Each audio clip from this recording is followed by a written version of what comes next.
If y'all are trying to be the elite big man that your team has been missing in the rec or the park, I highly recommend you guys stick to the end of this video, man, because I'm dropping the keys to success. What's poppin', YouTube? This is Google Too Lovely. I'm back with another video today on the channel. Today, we got Big Man Academy. I saw how much you guys love the Lockdown Academy, so I thought, fuck it. I'm gonna throw together Big Man Academy just because I don't see a lot of bigs get shown love on YouTube, okay? It's just a fact. They've never really been shown the love that they deserve. And now that I got my two-way spot-up glass cleaner, link to that build in the description, I think it's just about time that we start throwing together Big Man Academy. But first, before we get into this video, you guys see the fresh cut, man? I mean, I know I've been looking crusty in the past few videos. Matter of fact, rate the fade 1 through 10, bro.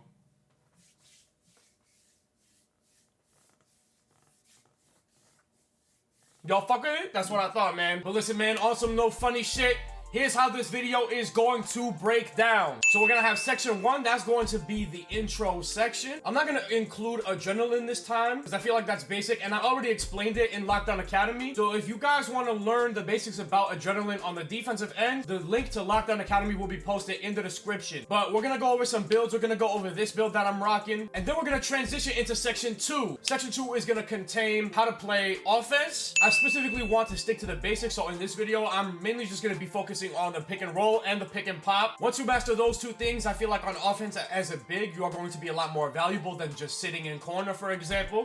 Who the fuck is Maserati Mick? Get out of here, bro. Get out of here, Maserati Mick. Get out! All right, before I was rudely interrupted. Nope, there he goes again. There goes Maserati Mick. Mick, you need to leave. Thank you. Then next section, we are going to be talking about rebounding and throwing outlet passes. I like to call them touchdowns. That is probably your most important job as a big when you're playing on the 5s and even potentially on the 3s. And last but not least, I'll be giving you guys my keys to success to playing the most elite interior defense you can as a big man. But without further ado, just like last video, it took me hours to get these clips. It took me hours to edit, man. And so if you guys rock with this video, please drop a like. In some of these clips, you guys are gonna see the new silky smooth jump shot that I found on my own, so I can actually post a video on it. So if you guys want to see that jump shot video, I'm gonna need to see 100 likes. 100 likes for the jump shot from my 6'8 big. This shit is butter, and I found it on accident. I didn't even mean to find it. And of course, if you guys rock with the channel, man, please drop a sub. What you guys have been showing is crazy recently, and we're already on the road to 2K subs, so let's try to make that happen. But without further ado, man, you guys know what I like to say best. Enough talking. Let's just get straight into the video, man.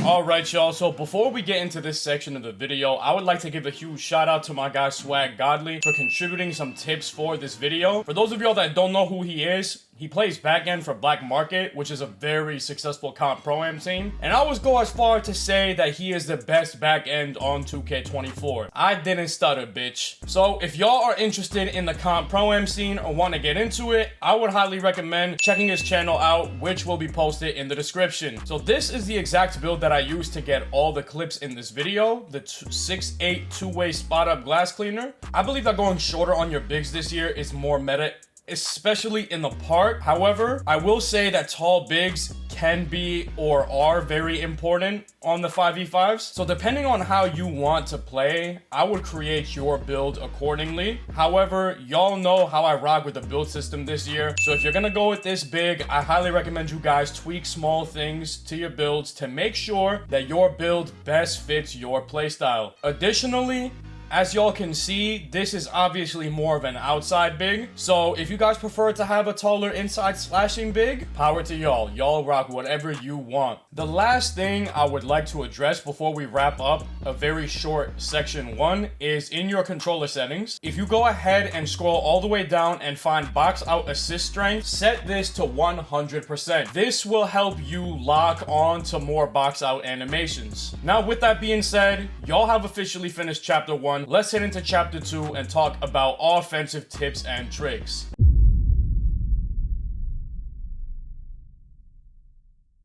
Now we're getting into offense, and I already know why every big man is here. You guys are tired, of being on defense, have to do all the dirty work, having to get all the rebounds, all of the interior contests, and when it's time for offense, your squad has you sitting corner just like this. And I understand how you guys feel. So here are a couple of very simple things that you can master to get involved in your squad's offense and make your squad's offense way more lethal and make you more useful than just sitting in the damn corner all the time and being a body. The pick and roll is very simple but effective. Here are some tips and tricks that every big man should know when trying to run a pick and roll offense. You'll want to minimize the distance between you and the defender when you go to set screens. A huge mistake I see often is bigs setting screens too far from the defender, which leads to defenders being able to easily run around or slip off of your screens. Starting close will give them far less time to react to your screen and make them more likely run into you. So don't be afraid to get up close and personal. Once you set your beautiful big body screen, it's time to roll. And I'm not talking ganja. Rolling to the basket is an effective way for a big to catch the ball close to the rim and dunk the ball or kick out for an open shot. It is very important for you to look at the play unfold as you roll to the basket. Bigs often roll to the rim with a body right in front of them. You should avoid this. The reason being is because there's such a small window for you to successfully get to the rim. Instead,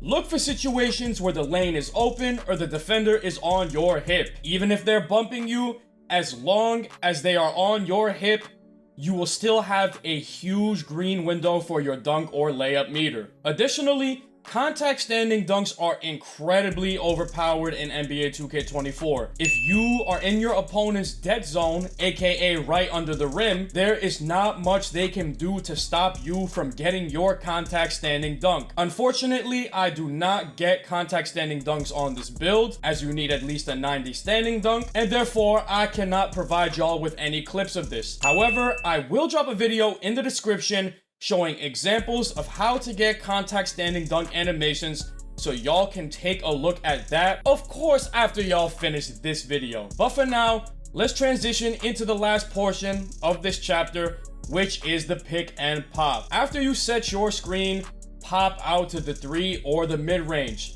Just make sure you are always popping out to open space. This can be the corner, top of the key, or the wings. There is no wrong place to pop as long as it is open space. Popping to a spot where there is already a defender is counterproductive because you're already doing the work for the defender. Additionally, tapping RT or R2 while popping out is an easy way to trigger your spot finder badge, which will give you another advantage to hitting your open shots. You can also do a slip pop, which is basically faking a roll and running back out to the three-point line. This is very effective in knocking the defense out of the zone because they are rarely ready for it. And with that, y'all have officially completed chapter 2 of Big Man Academy. I really hope y'all practice and utilize these offensive tips to make your team's offense more lethal. Plus, all of these methods also work on the 2s and the 3s. So if y'all can master these on the 5v5s where there's more bodies, the 2s and the 3s will be a piece of cake.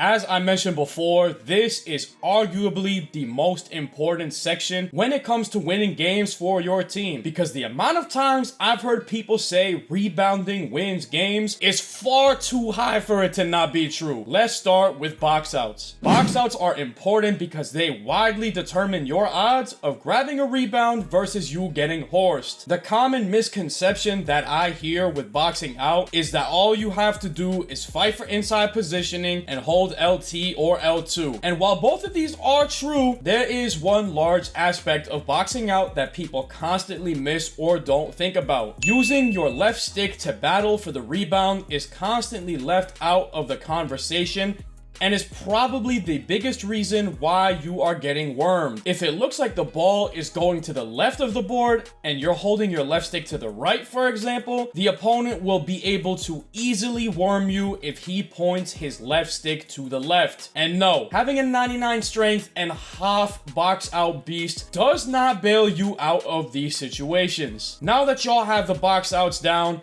it's time to press Y or triangle and go for the board. But hold your horses, because mistiming your jump is also another common mistake I see, which costs big men their rebounds. Take a second to see where the ball is going before you decide to spam the Y button. Oftentimes, rebounds can go long, and your best bet is to simply run and grab the ball instead of jumping for it and getting a T-Rex arm animation leaving you worthless. Popping rebounding take is an easy way to assist you with this, as the game literally shows you where the ball will land if the shot's not going in. Additionally, I have a high vertical on my center, which helps him jump higher on rebounds. So I would highly recommend you guys pair a good rebounding attribute with a good vertical to help you get the best animations possible. So you just absolutely snagged over a big twice your size. What's next? Throw that bitch down the length of the court and get your team a free bucket. With how iffy shooting can be this year, scoring in transition is critical for your team's success, especially if your team is struggling to get consistent buckets in the half-court offense. Unfortunately, in past 2Ks, there was a neat little feature where if you pressed RB and LB, that would automatically pass the ball to the teammate closest to the rim. But that no longer exists, so it actually takes some brain power this year to make the correct pass. If you are playing with your friends or a full squad and everyone has comms, here's a little tactic that Pro-Am teams, including my old one, used to help their centers out. Label one person on your team as the leaker. This means that when a shot goes up, they start running down the court. If you hear them say throw, press their icon and throw the ball to them, no questions asked. Don't even put any thought into it. Just throw the ball down the court and get an easy bucket. If you have multiple options to pass down the court, try not to lean towards one player too much. The more unpredictable you make your outlet passes, the harder it will make transition defense for the other team. Stay unpredictable, because if you don't, teams will start cheating and play certain players heavier, which can lead to more turnovers. Hopefully all of this wasn't an earful for y'all, but regardless, congratulations, because you are officially 75% done with finishing Big Man Academy. Let's head into this final section and talk about playing defense as a big man.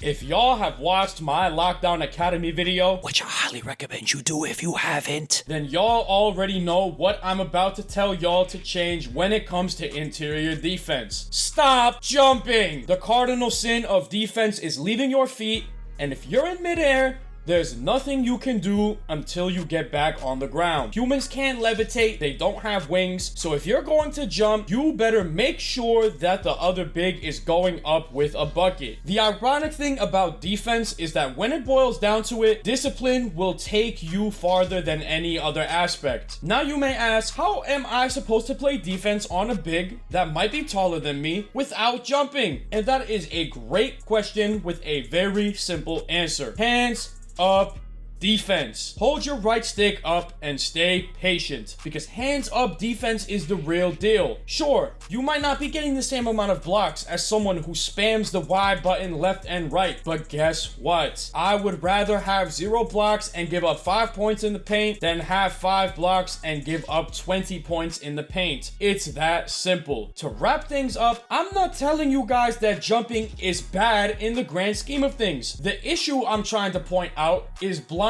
jumping, which is the worst thing a center can do on defense. Study your opponents and learn their tendencies over the course of a game. If they always take it up immediately, be ready to have your hands up or jump. If they like to wait a second or pump fake, stay put until they're done and jump after. But please, whatever you do, do not blindly start spamming Y once the big catches the ball near or under the rim. And to make matters worse, jumping can screw up everything you learned in chapter 3. Players boarding their own misses happens 99% of the time because of you jumping for joy instead of staying disciplined and staying on your feet. If you're in the sky you won't be able to time your jump for the rebound, and you won't be able to box out either. What makes a hands-up contest so effective is that you can contest the ball 1 second and start boxing out the next, all in one seamless transition. With that small pep talk out of the way, let's get into guarding the pick and roll and the pick and pop. Firstly, I'm going to be using the word hedge a lot,